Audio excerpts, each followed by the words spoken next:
Hello students, आज का हमारा टॉपिक है went Hoff factor and degree of dissociation and degree of association. तो इसे पढ़ने से पहले हम थोड़ा देख लेते हैं लास्ट क्लास में हमने क्या डिस्कस किया था कि अगर सॉल्यूट को सॉल्वेंट में डिसॉल्व किया जाए और अगर उसका डिसोसिएशन हो जाए, मतलब वो पार्टिकल्स में टूट जाता है, तो नंबर ऑफ पार्टिकल्स इंक्रीज हो जाते हैं। सिमिलरली अगर वो एसोसिएशन में चला जाता है, यानी उसके पार्टिकल्स आपस में कंबाइन हो जाता है, लाइक डाइमर हो जाता है, ट्राइमर हो जाता है, तो नंबर ऑफ पार्टिकल्स डिक्रीज हो जाते हैं।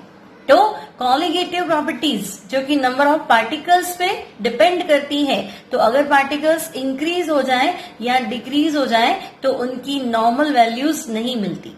अब उनकी जो वैल्यूज मिलेगी those are called abnormal values और ऑब्जर्व्ड वैल्यूज।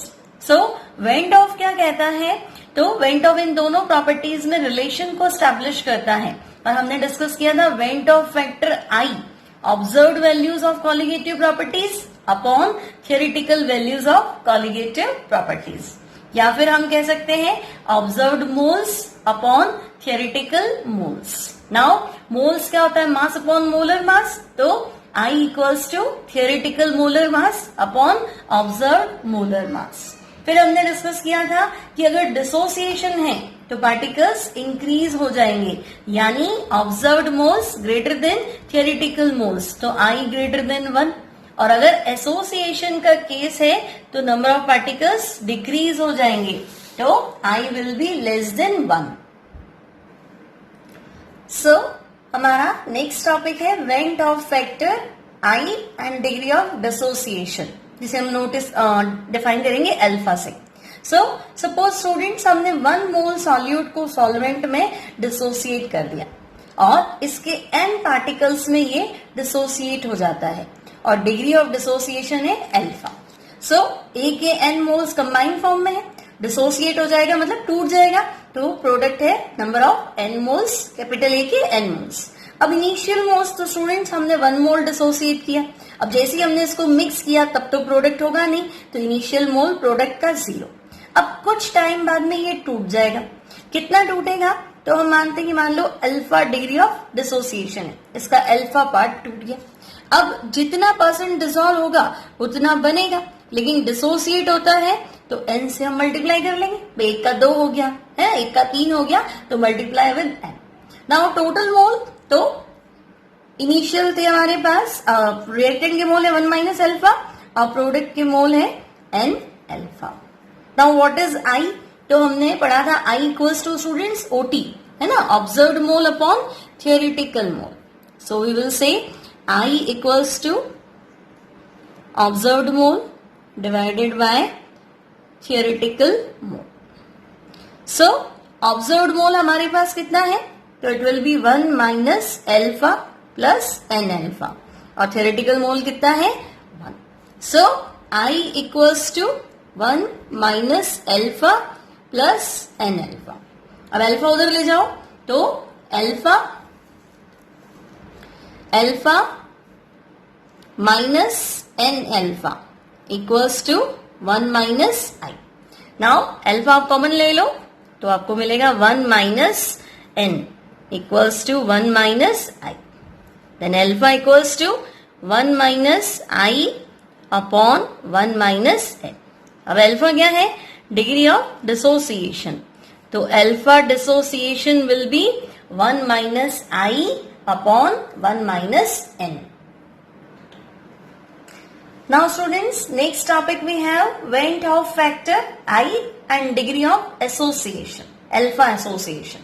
तो स्टूडेंट्स हमने मान लिया 1 मोल सॉल्यूट को हमने सॉल्वेंट में डिसॉल्व किया और इसके n पार्टिकल्स जो है आपस में एसोसिएट हो जाते हैं और डिग्री ऑफ एसोसिएशन है अल्फा। तो देखो n a मान लो ट्वाइस था यहाँ पे, तो डाइमर हो जाएगा तो होल 2, अगर थ्राइस होता तो होल 3। सो n पार्टिकल्स है तो a whole n। So initial 1 and it is 0।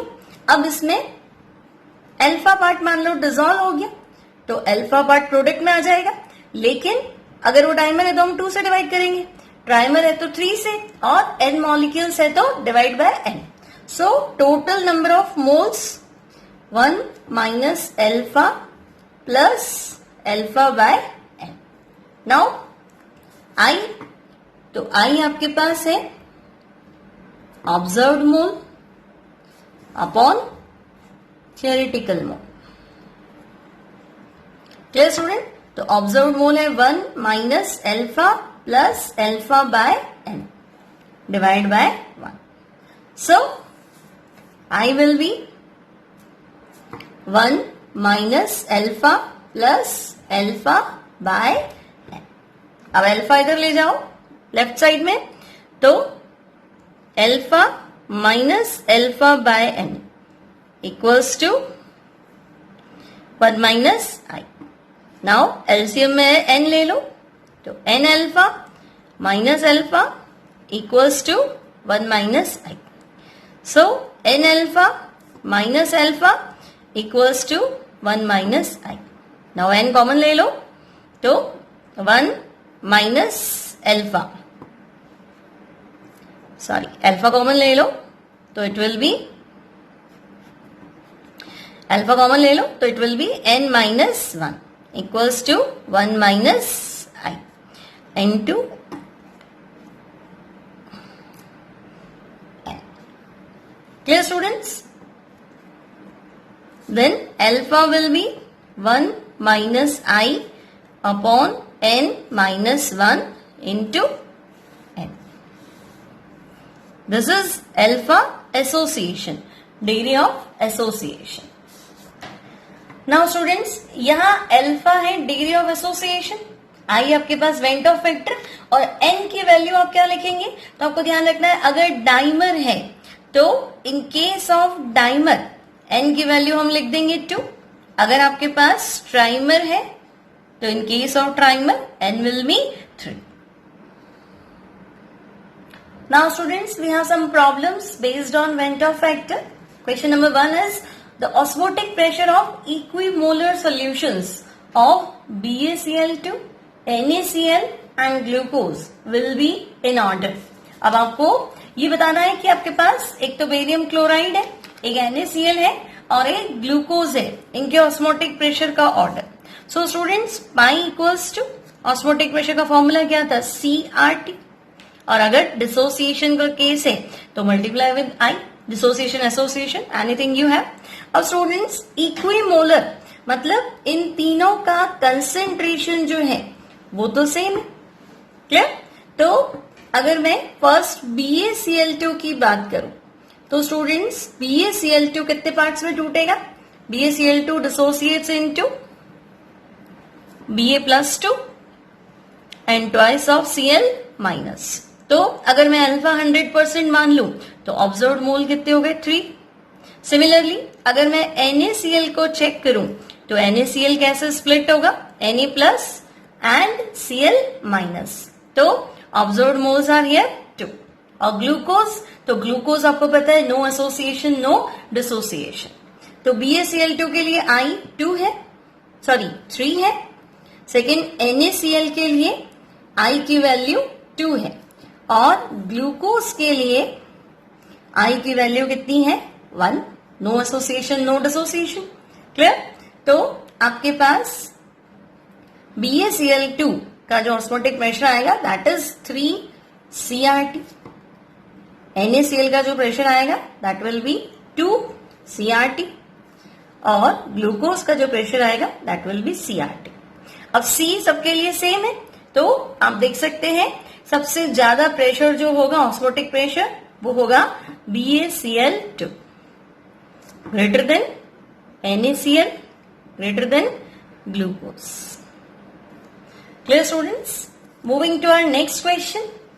अब नेक्स्ट क्वेश्चन हमारे पास है the values of observed and calculated molecular weight of calcium nitrate are respectively 65.6 and 164.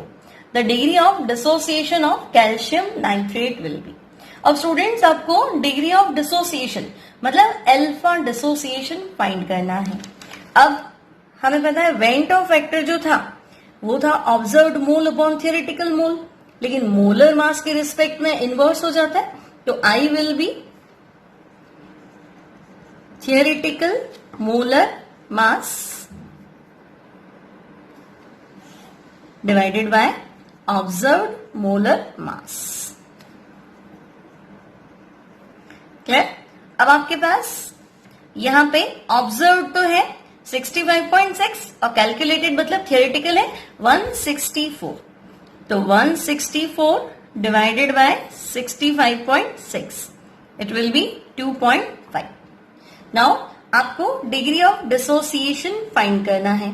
तो स्टूडेंट्स अल्फा डिसोसिएशन का फॉर्मूला अभी हमने फाइंड किया था इस लेक्चर में 1 minus I divided by 1 minus n. Now n क्या होगा कैल्शियम नाइट्रेट के लिए? तो स्टूडेंट्स कैल्शियम नाइट्रेट कैसे स्प्लिट होगा? Calcium +2 and twice of nitrate minus. Now 1 mole calcium कितने में टूटेगा? 3 में. तो एन विल बी 3.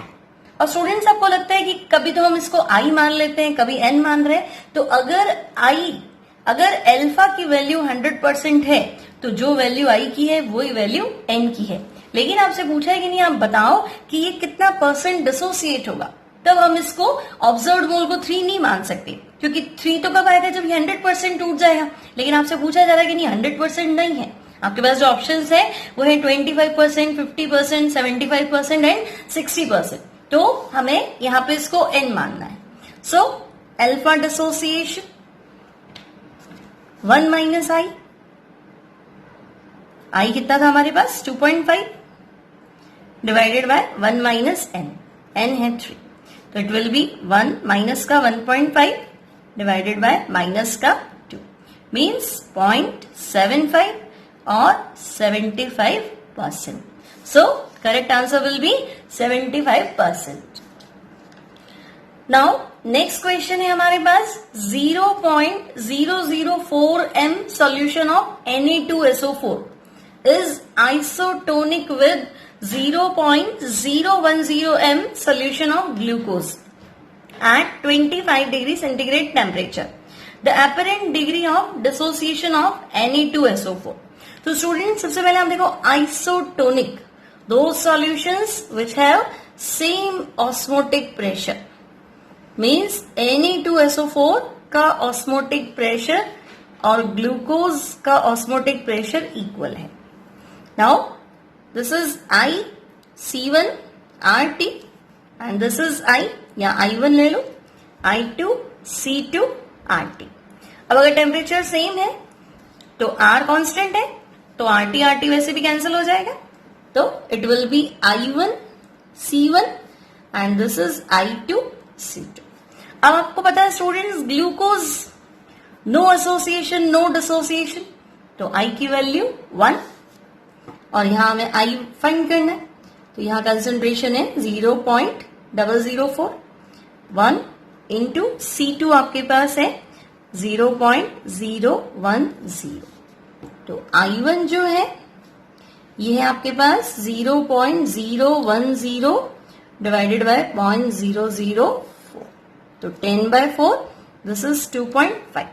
लेकिन ये आपके पास I की वैल्यू है.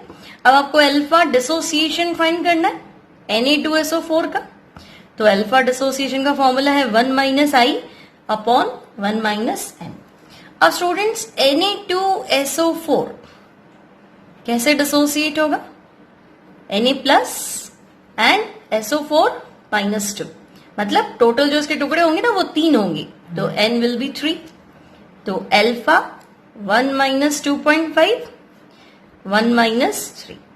तो ये आपके पास हो जाएगा 0.75 मीन्स 75%. तो correct answer will B 75%. Now student, next question is if alpha is the degree of dissociation of K4FeCN6 then abnormal mass of complex in the solution will be. अब आपके पास जो आंसर्स है उसमें m नॉर्मल यानी normal molar mass यानी कि theoretical molar मास को कभी 1+2 अल्फा से डिवाइड कर रखा है पावर -1 है. 1+3 अल्फा से डिवाइड कर रखा है 1+ अल्फा की पावर -1 और 1+4 अल्फा टू द पावर -1. तो स्टूडेंट्स हमें फाइंड करना है K4FeCN6 के लिए एबनॉर्मल मोलर मास। तो पहले हम इसको देख लेते हैं कैसे डिसोसिएट होगा। तो K4FeCN6 इसको आप स्प्लिट करेंगे तो मैंने आपको सिखाया था हमारे लास्ट लेक्चर्स में कि ये जो आपका स्क्वायर ब्रैकेट है ये एज इट इज रहता है और बाहर वाले को हम कहते हैं काउंटर आयन। तो काउंटर आयन डिसोसिएट हो जाएगा और स्क्वायर ब्रैकेट होता है कॉम्प्लेक्स आयन, ये आपका एज इट इज रहेगा। अब बाहर का चार्ज प्लस का 4 है तो कॉम्प्लेक्स का -4। Initially it is 1 0 0। नाउ 1 में से अल्फा, लेकिन अब देखो उसके 4 टुकड़े हो गए तो 4 अल्फा और ये 1 है तो alpha. Now total observed moles, क्योंकि थियोरेटिकल तो देखो हमने 1 मोल डिसॉल्व किया, लेकिन ऑब्जर्व्ड मतलब ये टुकड़े हो गया। तो ऑब्जर्व्ड मोल्स कितने हो गए 1 minus alpha plus 4 alpha plus alpha. Minus alpha plus alpha cancel तो हमारे पास आ गया 1 plus 4 alpha. Now students I जो है वो मोलर मास के रिस्पेक्ट में थोड़ा चेंज होता है। I equals to Vento factor क्या होता है, theoretical molar mass divide bye observed molar mass. Clear? तो हमें थियोरेटिकल मोलर मास फाइंड करना है। तो थियोरेटिकल मोलर मास जो होगा that will be I into observed molar mass. Clear? अच्छा, हमें यहां पे ऑब्जर्व्ड मोलर मास फाइंड करना है तो observed molar mass will be theoretical molar mass divided by I. और स्टूडेंट्स यहां पे आई क्या है, तो आई जो है दैट इज आई क्या होता है observed moles divided by theoretical moles. अब थियोरेटिकल मोल्स हमने तो 1 मोल ही डिसॉल्व किया था, लेकिन उसके टुकड़े कितने हो गए थे 1 plus 4 alpha. So I is 1 plus 4 alpha. Clear students? Now हमें चाहिए ऑब्जर्व्ड मोलर मास। तो m observed molar mass equals to m normal theoretical molar mass divide by i means 1 plus 4 alpha. तो m एबनॉर्मल कह सकते हैं आप, observed कह सकते हैं, m normal into 1 plus 4 alpha की power -1। So answer will be m normal multiply by 1 plus 4 alpha to the power -1.